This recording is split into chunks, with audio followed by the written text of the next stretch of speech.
Crypto Army, what up? DeFi Army, what up? It's your boy J-Rod. We back at it again. Today we're going to talk about the movement that we're seeing. Today, SafeMoon is up 12%, which again, if you're in the stock world, that's a good percentage, you know? And so, 12% in a day, that's insane. And so, I'm assuming it's most likely due to market expansion. Again, like we talked about, SafeMoon is responding to market activity. Also could be because they're operating like a company.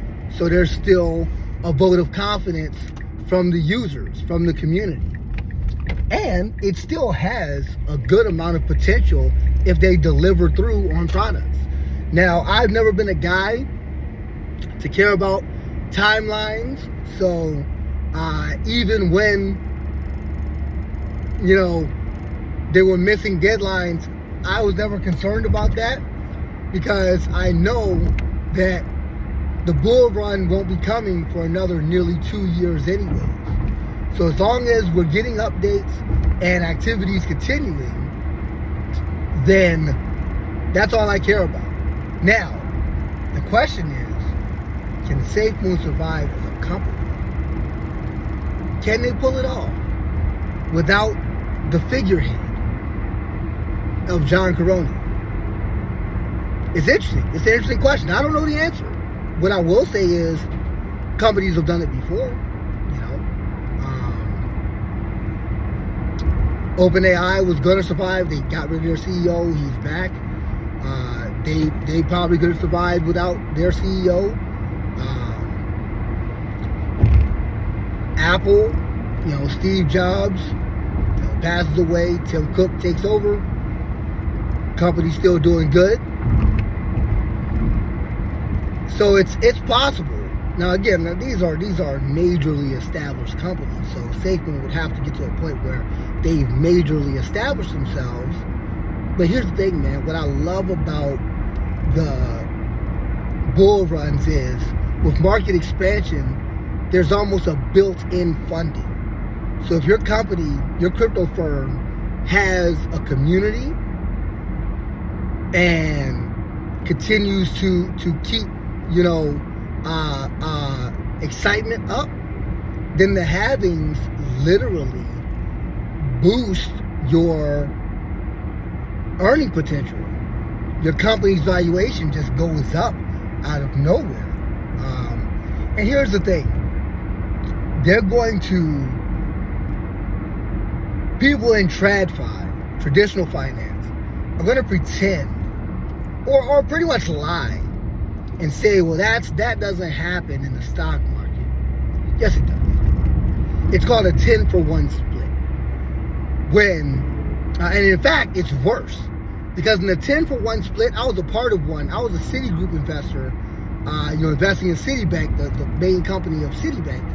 I was invested in them during the 2008 crash. And I stood to make some good money. They did a 10-for-1 split. My little 500 shares dropped to like 5 to 50 shares. My little shares, they dropped, and then the price went up. So it went from $4 a share to $40 a share in a fortnight. Now, again, it's a sucker's bet because that's only a $4. That's a company that only has a valuation. Let's just say, we're just using round numbers here. Let's say it's a company that only has a $10 billion valuation. Then in a fortnight, they do a 10-for-1 split, and now they're reporting a $100 billion valuation. They're reporting a 10x in their valuation when they're still only worth 1,000% less than that. But it only happens in crypto. Only happens in crypto. That's the Right Mindset Show, guys. That's what we're talking about on the Right Mindset Show. We got to understand that the powers that be, the banking cartels, when they say who are they? The banking cartels the banks that want to keep in power. Look up The Creature from Jekyll Island. It'll explain to you all about the meetings that the top world bankers had to control this whole thing, guys. Not to sound like this conspiracy theory, because it's not. It was an actual meeting. Rockefeller was there, and they came out with some real things to control the masses. And it was all about keeping the working class from getting to their level. And so that's the they, guys, the banking cartels. And so when they do a 10-for-1 split, it's the same thing. Except the difference is with the halving, when that price goes up, we get paid, guys. That's the difference. Because here's the thing. The 10-for-1 split is all about pushing out the little guy, right? My little 50 shares, they go down to 5. I say, oh man, I've been screwed, and I sell. That's what they want. Then the big fish say, shoot, it's up to 40 a share without reading any news. Let me put some money into that. Boom. Now you've gained, artificial income, and you have investors that you trust, because these guys only trust each other. They only trust like the richest of the rich. They only trust institutional investors. And so they're trying to kick out retail investors. And the thing is, for some unknown reason, that strategy is accepted even by the working class. The working class understand this is the way it needs to go for order to be maintained. Who'd y'all learn that from? Emperor Palpatine? Who'd y'all learn that from? Because it's like, that ain't, that sounds like some empire, like Darth Vader standing there type stuff. Come on, man. Like, but again, they need it. They need that momentum, because that's really how they stay afloat. And so I say all that to say, the halvings are sort of a momentum for the common man, right? So like retail investors can get into 10-for-1 splits and buy little shares. I don't know why they would. When my stuff got cut, my 50 some odd shares, 500 shares got cut down to like 5 to 50. I was like, I'm out, man. I'm out. Hey, y'all won. Y'all succeeded. If y'all were trying to push me out, then y'all won. Because guess what? I'm trying to make money. So if it ain't here, if the money ain't here, I'm going somewhere else. What you mean? What do you mean?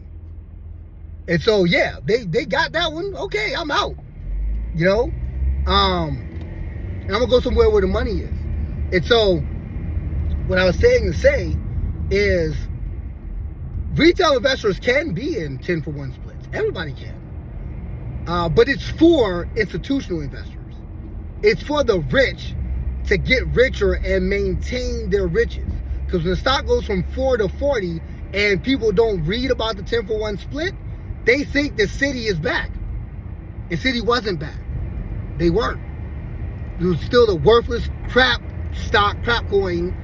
You know what I mean? That it always was. But it looks like they're back. And so big firms will buy in because now they're more confident in its position. The halvings are the opposite. The halvings, institutional investors can get into halvings. They can buy crypto, and they do. But the halvings are for the little guy. Because that's like a split where if the little guy has even a little bit in, he can change his fortunes.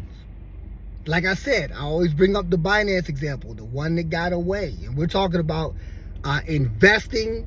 This is a little bit of a TA here, technical analysis. So I'm talking about Binance from a charting perspective between 2016 and 2021, right? That's all I'm talking about is charts. So I'm not getting into the Chingping Zhao case on this situation.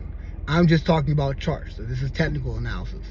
So I got into Binance, laughed at them, got out in 2016. But I was there when they were 11 cents. I could have bought it. I could have kept it. you know, but I bought a little bit, sold some because I was using it. I was using their blockchain, and thought nothing of it. Got completely out of the trade. Come to find out, if I'd have stayed in, I was looking at what $6,000 for every dollar I'd have put in. So again, $500 would have got me $3 million. $100 would have got me $600,000. So I mean, yeah, the halvings are built for the little guy.